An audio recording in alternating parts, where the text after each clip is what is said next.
ଜୟ ଜଗନ୍ନାଥ ହର ହର ଶମ୍ଭୁ। ଆଜି ଆମେ ଆଲୋଚନା କରିବା ନବରାତ୍ରର ଦ୍ୱିତୀୟ ସ୍ୱରୂପ ମା ବ୍ରହ୍ମଚାରିଣୀଙ୍କର ବିଷୟରେ।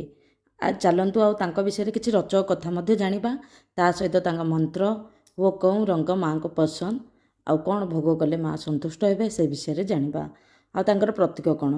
ଶାରଦୀୟ ନବରାତ୍ରିର ଦ୍ୱିତୀୟ ଦିନ, ଯେଉଁଥିରେ ମାଆଙ୍କ ଦ୍ୱିତୀୟ ସ୍ୱରୂପ ହେଉଛନ୍ତି ବ୍ରହ୍ମଚାରିଣୀ, ଯାହାକୁ ଆମେ ଦେବୀ ବ୍ରହ୍ମଚାରିଣୀ ବା ମାତା ବ୍ରହ୍ମଚାରିଣୀ ରୂପରେ ପୂଜା କରନ୍ତି। ବ୍ରହ୍ମଚାରିଣୀର ଅର୍ଥ ହେଉଛନ୍ତି ଯେ ତପର ଆଚରଣ କରନ୍ତି। ମାଆଙ୍କର ଏହି ସ୍ୱରୂପ ଅତ୍ୟନ୍ତ ତେଜମୟ ହୋଇଥାଏ। ଏହି ବେଶରେ ମା ଶ୍ଵେତ ଅର୍ଥାତ୍ ଧଳା ରଙ୍ଗର ବସ୍ତ୍ର ପରିଧାନ କରନ୍ତି। ମା ବ୍ରହ୍ମଚାରିଣୀ ଡାହାଣ ହାତରେ ଜପମାଳି ଏବଂ ବାମ ହାତରେ କମଣ୍ଡଳ ଧାରଣ କରିଥାନ୍ତି।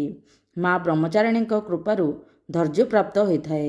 ଏଥିସହିତ ମଣିଷ କଠିନରୁ କଠିନ ପରିସ୍ଥିତିରେ ନିଜ କର୍ତ୍ତବ୍ୟରୁ ବିଚଳିତ ହୋଇନଥାଏ, ସର୍ବଦା ବିଜୟ ଲାଭ କରିଥାଏ। ତେବେ ଆସନ୍ତୁ ଜାଣିବା ମାତା ବ୍ରହ୍ମଚାରିଣୀଙ୍କ ବିଷୟରେ କିଛି ରଚକ କଥା। ମା ବ୍ରହ୍ମଚାରିଣୀ ପୂର୍ବ ଜନ୍ମରେ ରାଜା ହିମାଳୟଙ୍କ ଘରେ ପୁତ୍ରୀ ରୂପେ ଜନ୍ମଗ୍ରହଣ କରିଥିଲେ। ଦେବର୍ଷି ନାରଦଙ୍କ ଉପଦେଶରେ ମାତା ବ୍ରହ୍ମଚାରିଣୀ ଭଗବାନ ଶଙ୍କରଙ୍କୁ ପତି ରୂପରେ ପାଇବା ପାଇଁ ଅତ୍ୟନ୍ତ କଠିନ ତପସ୍ୟା କରିଥିଲେ। ଏଭଳି ନିଷ୍ଠାର ସହ ତପସ୍ୟା ପାଇଁ ମାତାଙ୍କୁ ତପଶ୍ଚାରିଣୀ ଅର୍ଥାତ୍ ବ୍ରହ୍ମଚାରିଣୀ ନାମରେ ଅଭିହିତ କରାଯାଇଛି। ଉଲ୍ଲେଖ ଅନୁଯାୟୀ ମାତା ବ୍ରହ୍ମଚାରିଣୀ 1000 ବର୍ଷ କେବଳ ଫଳ ସେବନ କରି ଅତିବାହିତ କରିଥିଲେ। ସେହିଭଳି କିଛି ଦିନ ମା କଠିନ ତପସ୍ୟା ରଖି ଖୋଲା ଆକାଶ ତଳେ ବର୍ଷା ଏବଂ ଖରାର କଷ୍ଟ ମଧ୍ୟ ସହ୍ୟ କରିଥିଲେ। ହଜାର ହଜାର ବର୍ଷ ଧରି ମାଙ୍କର ଏଭଳି କଠିନ ତପସ୍ୟା କାରଣରୁ ବ୍ରହ୍ମଚାରିଣୀ ଦେବୀଙ୍କ ଶରୀର କ୍ଷୀଣ ହେବାକୁ ଲାଗିଥିଲା। ମାଙ୍କ ଏହି ଦଶା ଦେଖି ମାତା ମେନା ଅତ୍ୟନ୍ତ ଦୁଃଖ ପ୍ରକାଶ କରିବା ସହିତ ମାତାଙ୍କ ତପସ୍ୟା ଭଙ୍ଗ କରିବା ପାଇଁ ଉମା ନାମରେ ଡାକିଥିଲେ। ସେହି ଦିନଠାରୁ ମାତା ବ୍ରହ୍ମଚାରିଣୀଙ୍କୁ ଉମା ନାମରେ ମଧ୍ୟ ପୂଜା କରାଯାଏ। ମାତାଙ୍କର ଏଭଳି କଠିନ ତପସ୍ୟା ଦେଖି ପିତାମହ ବ୍ରହ୍ମା ଆକାଶବାଣୀ ଦ୍ୱାରା ସମ୍ବୋଧିତ କରିବା ସହ କହିଥିଲେ, ହେ ଦେବୀ, ଆଜି ପର୍ଯ୍ୟନ୍ତ କେହି ବି ଏଭଳି କଠିନ ତପସ୍ୟା କରିନାହାନ୍ତି। ତୁମର ମନସ୍କାମନା ପରିପୂର୍ଣ୍ଣ ହେବ। ଭଗବାନ ଶଙ୍କର ତୁମକୁ ପତି ରୂପେ ଅବଶ୍ୟ ପ୍ରାପ୍ତ ହେବେ। ଏବେ ତୁମେ ତପସ୍ୟା ଭଙ୍ଗ କରି ଘରକୁ ଫେରିଯାଅ। ବହୁତ ଜଲ୍ଦି ତୁମ ପିତା ତୁମକୁ ଡାକିବାକୁ ଆସୁଛନ୍ତି।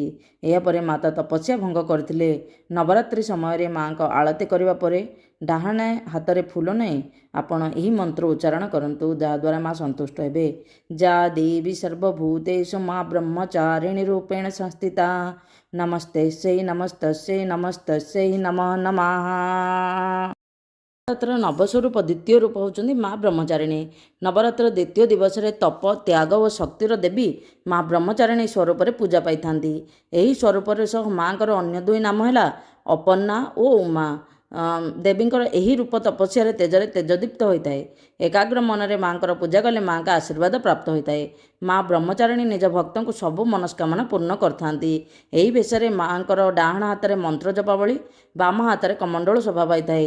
ମାଙ୍କ ଆରାଧନାରେ ଦ୍ୱିତୀୟ ବେଶରେ ବ୍ରହ୍ମଚାରିଣୀ ମା ହାତେ କମଣ୍ଡଳ ଧରିବ, ଅକ୍ଷର ମାଳା ତୁମ ଦକ୍ଷିଣ ହସ୍ତରେ ତପସ୍ୱିନୀ ରୂପ ଧରିବ।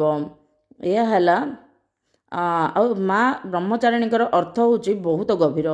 ବ୍ରହ୍ମ ଅର୍ଥ ତପସ୍ୟା ଓ ଚାରିଣୀ ଅର୍ଥ ଆଚରଣ, ଅର୍ଥାତ୍ ଦେବୀ ତପ ଆଚରଣ କରିଥାନ୍ତି। ମାଙ୍କ ଡାହାଣ ହାତରେ ଜପମାଳା ଓ ବାମ ହାତରେ କମଣ୍ଡଳ ଥାଏ। ଧାର୍ମିକ ମାନ୍ୟତା ଅନୁଯାୟୀ ମା ବ୍ରହ୍ମଚାରିଣୀଙ୍କୁ ପୂଜା କଲେ ତପ, ତ୍ୟାଗ, ବୈରାଗ୍ୟ, ସଦାଚାର ଓ ସଂଯମ ବୃଦ୍ଧି ପାଇଥାଏ। ଦେବୀଙ୍କ ଆରାଧନା କଲେ ବ୍ୟକ୍ତିର ଆତ୍ମବଳ ବୃଦ୍ଧି ପାଇଥାଏ, ଯାହାଦ୍ୱାରା ଜୀବନରେ ଆସୁଥିବା ସଙ୍କଟକୁ ଧୈର୍ଯ୍ୟର ସହ ସାମ୍ନା କରିଥାଏ। ଏହି ଦିନ ମାଙ୍କୁ ପୂଜା କରିବା ପାଇଁ ଲାଲ ରଙ୍ଗର ବ୍ୟବହୃତ ହୋଇଥାଏ। ଲାଲ ରଙ୍ଗ ମଧ୍ୟ ସାହସ, ପ୍ରେମ ଓ ଶକ୍ତିର ପ୍ରତୀକ ଭାବେ ବିବେଚନା କରାଯାଏ। ଏହି ଦିନ ମାଙ୍କୁ ଖୁସି କରିବା ପାଇଁ ନାଲି ରଙ୍ଗର ଚୁନରି ପ୍ରଦାନ କରିବା ଉଚିତ। ମାନେ ମାଙ୍କର ପୂଜାରେ ରେଡ୍ କଲରର କପଡ଼ାରେ ଆପଣ ଆସ୍ଥାନ କିମ୍ବା ମାଙ୍କର ମଥା ଉପରେ ଦେଇପାରିବେ। ଆଲୋଚନା କରିବା ମାଙ୍କର ବ୍ରହ୍ମଚାରିଣୀ ରୂପ ସହିତ ଆମର ନାରୀଙ୍କର କେଉଁ ଅଧ୍ୟାୟ ଖାପ ଖୁଆଉଛି। ଯେତେବେଳେ ଏକ କନ୍ୟା ଆଶ୍ରମରେ ରହି ନିଜ ଗୁରୁଙ୍କ ସେବା କରିବା ସହ ସମର୍ପିତ ଭାବେ ଅଧ୍ୟୟନ କରେ, ତାକୁ ବ୍ରହ୍ମଚାରିଣୀ ବୋଲି କୁହାଯାଏ। ଗୁରୁକୁଳରେ ବାସ କରିବା ସମୟରେ ଯେପରି ଗୋଟିଏ କନ୍ୟା ସବୁପ୍ରକାର ବିଳାସ ବ୍ୟସନକୁ ତ୍ୟାଗ କରି ତପସ୍ୱିନୀଙ୍କ ଭଳି ଶିକ୍ଷା ଗ୍ରହଣ କରେ, ଠିକ୍ ସେହିପରି ମାତା ବ୍ରହ୍ମଚାରିଣୀ ରୂପରେ ମହାଦେବଙ୍କୁ ବିବାହ କରିବାକୁ ଦୃଢ଼ ଇଚ୍ଛା ରଖି ନିଜର ରାଜକୀୟ ବିଳାସ ତ୍ୟାଗ କରି ଦୀର୍ଘ 11,000 ବର୍ଷ କଠିନ ତପସ୍ୟା କରିଥିଲେ, ଯାହାକୁ ତାକୁ ନିଜ ମଧ୍ୟରେ ଅନ୍ତର୍ନିହିତ ହୋଇଥିବା ଆଦିଶକ୍ତି ସ୍ୱରୂପ ସହିତ ପରିଚିତ କରାଇଥିଲା। ଯେହେତୁ ମାତା ମହାଦେବ ଗୁରୁମାନେ ସମର୍ପିତ ଭାବରେ ତପସ୍ୟାରେ ଅଗ୍ନିରେ ନିଜକୁ ଜଳାଇ ଜୀବନର ଏହି ଦୃଢ଼ ରହସ୍ୟ ପ୍ରତି ଅବଗତ ହୋଇଥିଲେ, ଏହି କାରଣରୁ ମାତାଙ୍କୁ ବ୍ରହ୍ମଚାରିଣୀ କୁହାଯାଏ। ଗୋଟେ ଝିଅର ଏହି ଶିକ୍ଷା ଗ୍ରହଣ ସମୟକୁ ବ୍ରହ୍ମଚାରିଣୀ ବୋଲି ମଧ୍ୟ କୁହାଯାଏ। ଆପଣଙ୍କୁ ଯଦି ଏହି ଭିଡ଼ିଓ ଭଲ ଲାଗିଲା ନିଶ୍ଚିତ ଭାବରେ ଲାଇକ୍, ସେୟାର ଆଣ୍ଡ ସବସ୍କ୍ରାଇବ୍ କରିଦେବେ। କମେଣ୍ଟରେ ଜୟ ମା ବ୍ରହ୍ମଚାରିଣୀଙ୍କର ଜୟ ହେଉ ଲେଖିଦେବେ।